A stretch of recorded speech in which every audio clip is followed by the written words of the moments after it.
A lot of requests to interview Noam Chomsky. Your wish is our command here on the Charles Goyette Show. Noam Chomsky is our guest. You cannot have followed the political debates in this country over the last, even the last couple of decades without having heard the name of Noam Chomsky. He is a professor of linguistics at Massachusetts Institute of Technology and has been since 1955, and he is clearly one of the most visible political activists in the United States of America, prolific author, and he is our guest on our show. If you'd like to get a chance to visit with Noam Chomsky, the number is 602-230-TALK. Dr. Chomsky, thank you for visiting us this morning. Very glad to be with you.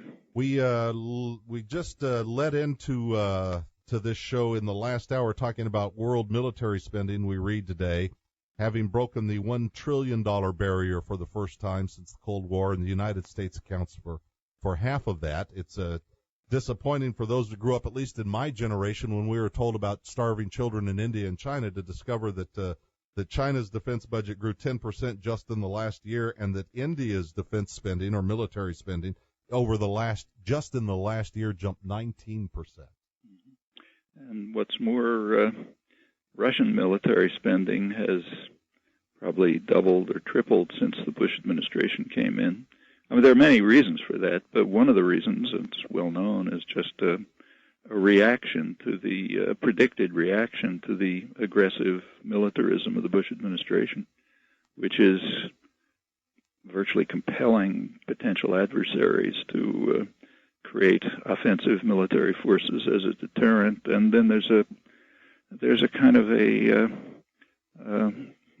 spillover effect. So if China increases its military forces, India does in response, Pakistan does in response, and it's a ripple effect through the region. Mm-hmm. There are other reasons, but that's a prime reason. Well, the United States is clearly even encouraging it and feeding it. They've begun to play this balance of power politics again, and they're driving They're driving India, for example, as a counterbalance to China, but they're driving China. I mean, it's become literally insane once again. Well, and they're very explicit about it. So, for example, when Russia vastly increased its military forces after the Bush administration expansion of its own, they made it very clear that this was they're going to have to respond to the potential threat of the United States, and the way they do it is by developing new and more sophisticated offensive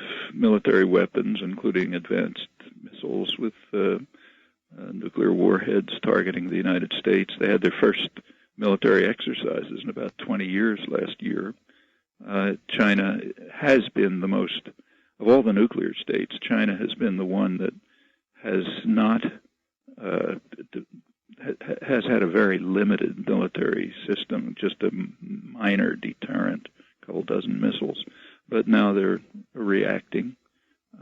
Just a couple of days ago, when the Bush administration announced new militarization of space measures, the Russians responded at once, well, that we'll have to respond using force if necessary.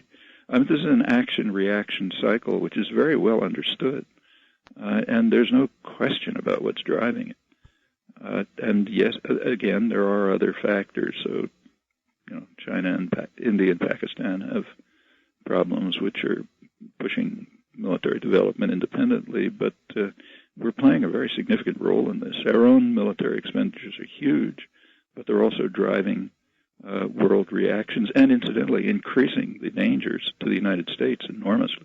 No question. In fact, it looks as though the American people are beginning to realize that. I saw a story here, maybe I can find it real quickly, that the American people, as a Washington Post poll says, for the first time, more than half of them realize that they have not been made safer, but been made less safe by the Iraq business. Oh, there's no question about that. Well, there's no question that we've been made less safe, but I guess the remarkable point is the American people notice it. Yeah. Well, actually, the American intelligence agencies have pointed that out. In fact, they predicted that the invasion of Iraq would increase the threat of jihadi-style terror and also the threat of proliferation, and both have happened. Their own intelligence analysts now say, latest National Intelligence Council review is in last December, that the effect of the Iraq War has been to create a new training ground for professionalized terrorists who will spread around the world. There's now an enormous threat that they may acquire weapons of mass destruction, which has also been increased by the invasion of Iraq. So the invasion, we've learned that, as if you had to learn, that there were no weapons of mass destruction. But that's not entirely true. There were weapons of mass destruction in Iraq, namely the ones that were supplied by Britain, the United States, and others to Saddam Hussein in the 1980s, right up till the day of the Kuwait invasion, in fact. And they're there. They were under guard by UN inspectors, and they were being dismantled by UN inspectors. But when the invasion took place, the inspectors were expelled, and Donald Rumsfeld failed to inform his troops that it might be a good idea to guard the sites, and they've been massively looted, including high-precision equipment that can be used to build nuclear weapons and missiles, biotoxins and others. Nobody knows where that's gone, but quite a lot of it probably into the hands of terrorists. I mean, as part of the Russian response to vast U.S. military expenditures, they've not only increased their military spending, but they're also transferring nuclear-armed missiles constantly around their huge territory to try to counter U.S. threats. They're way behind militarily. And as U.S. strategic analysts have pointed out, this is just an accident waiting to happen. I mean, Chechen terrorists could pick up a couple of these, and it could be apocalyptic. And yes, all of this illustrates something which has been clear for a long time to anybody who wants to look. Terror and nuclear proliferation are simply not a matter of high priority for the administration. So they act in ways which accelerate them. Well, not because they want terror, because they just don't care that much. Well, I have likened, your insights may be different, but I have likened President Bush to Mickey Mouse in the Disney classic Fantasia's The Sorcerer's Apprentice, that he's not very bright, and he doesn't know the powers that he has unleashed. And as these things begin to spin out of control, they're way beyond him, and yet some of the people around him are clearly intelligent persons, and so you almost have to conclude that they intend the consequences of their actions, and that means the renewed global arms race and the powder keg that it has the world sitting on, the increased threat of terrorism, all these things. Look, I'm a talk show host in Phoenix. I'm not even a professor at MIT. And I saw these things coming before the war, so they must have been able to foresee these things, and they must have intended this consequence. Is that correct or not? I wouldn't. First of all, I don't know whether Bush is intelligent or not, and I doubt that he has much to do with planning. But you're quite correct. The people around him are perfectly rational and intelligent, and I don't think they intend these consequences. I think they just don't care about them very much. There are much higher priorities. So, for example, gaining control of the energy resources of the Middle East, which are the major energy resources for the future, no one doubts, and implanting the U.S. even more firmly than before right at the heart of the energy-producing region of the world, that has enormous consequences. For one thing, it's a huge source of profits for the U.S. energy corporations that will now be able to take over. But also, as Zbigniew Brzezinski pointed out recently, he's one of the more astute of the planning community.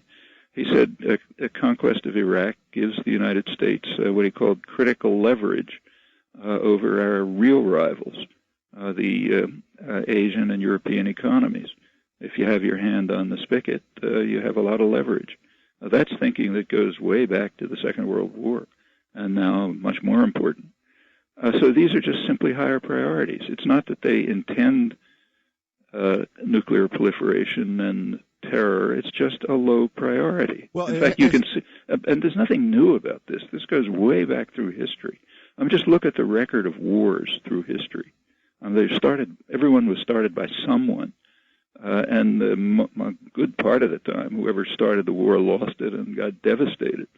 Well, they were willing to take that risk of devastation because of calculations of short-term gain, profit and power.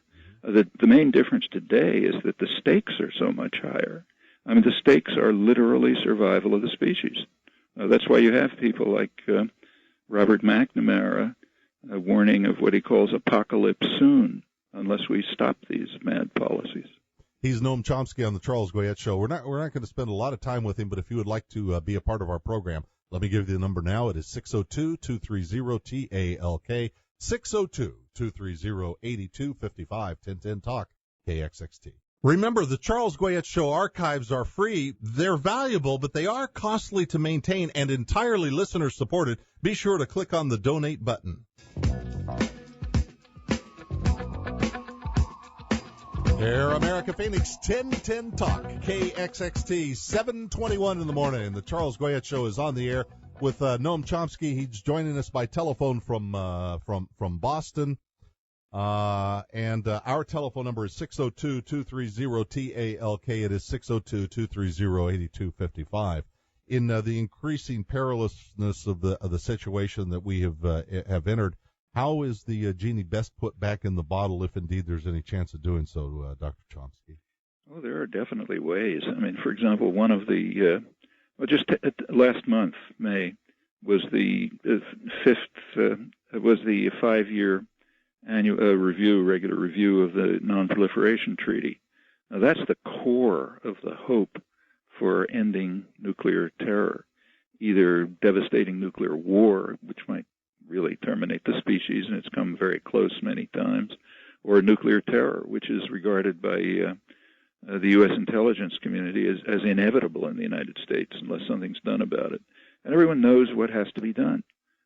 First of all, the nuclear powers, primarily the U.S., have to live up to their commitment under the treaty to eliminate nuclear weapons. Well, none of them have lived up to it, but the U.S., particularly under Bush, has violated it far more than others. In fact, canceling the related treaties that are connected with it. The second measure, which is crucial, is somehow controlling the fissile material that is the crucial ingredient in nuclear weapons. That requires, first of all, securing what's around. There's plenty around. And also stopping the production of new fissile material. Well, that can be done. There had been some successes in the 1990s of pursuing the measures suggested by Senators Nunn and Lugar to secure and retrieve fissile materials that are already around, mostly in Russia. They were pretty much canceled by the Bush administration in favor of going to war in Iraq and been paying much attention to it. The other is production of new fissile materials. Now, there have been negotiations for years over this at the UN. It came up to a vote last November for a verifiable treaty banning production of fissile materials. That's crucial. The vote was 147-1, 2 abstentions. Israel, which is sort of reflexive, and Britain. And that was the most interesting. The British ambassador said, yes, we're in favor of the treaty, but this formulation is too divisive, 147-1, so it's too divisive. In other words, the U.S. is blocking a treaty to ban the production of fissile materials. Now, I don't even think this was reported, but it's like not reporting a threat to survival of the species. Now, there are very constructive proposals as to how to proceed with this, but the U.S. simply will not accept them, and in fact is making the situation worse step by step. The treaty negotiations completely collapsed in May, which was a disaster for potential for disarmament.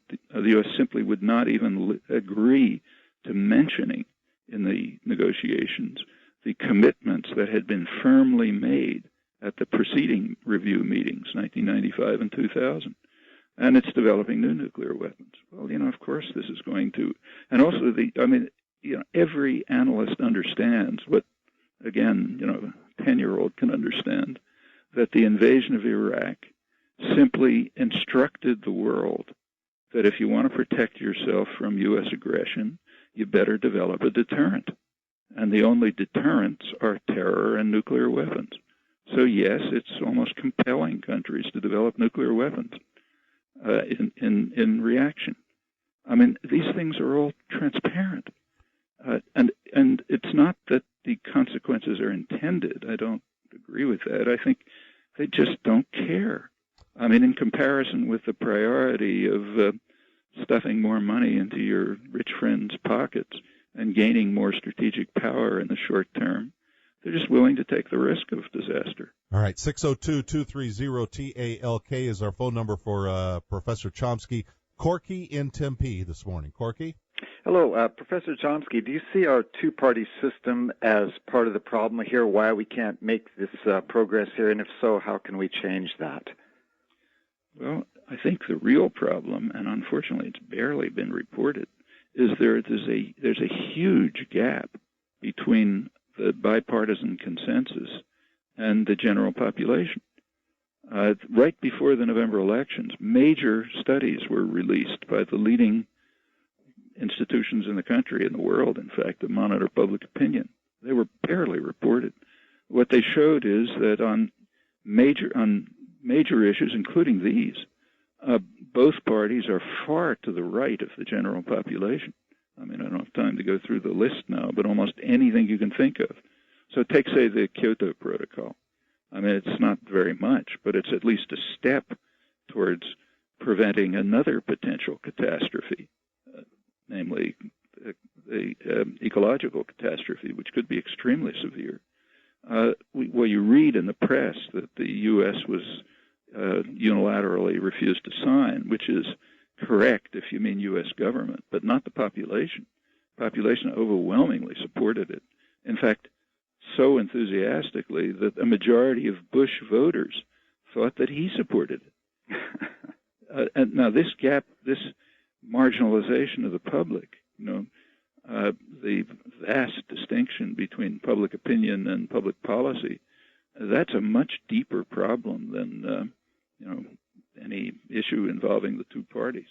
I mean, it really involves what's often called a democratic deficit. What do you make of the collapse of the integrity of the journalistic community in this area? I mean, you said, look, a 10-year-old could understand that in the face of American preemptive wars of invasion, that nations will revert to figuring out some way to protect themselves, if that means developing nuclear weapons. But during the lead up to this war, Brazil even said, well, we may look at this business too. It looks pretty nice. But the idea that the American journalistic community would report this stuff in a forthright manner is just was not to be fulfilled. Well, case after case. I mean, take the Fissile Material Cutoff Treaty, or the end of the Non-Proliferation Treaty. I mean, these are things of major significance. I wouldn't call it the collapse, really, because that implies that it's somehow been different in the past, and it hasn't very much. But it's tragic for a country, for the media, the journalistic community, not to report information of crucial significance for the population. I mean, just what I just mentioned, the huge gap between public opinion and public policy. I mean, the studies on that were literally reported in 2 or 3 local newspapers and a couple of scattered op-eds. I mean, that's of critical importance in a democracy right before an election. Here is Art in Phoenix. Last question. Hey, Art. Hey, hello. I'd like to hear Mr. Chomsky's opinion on Russell Kirk, if I could.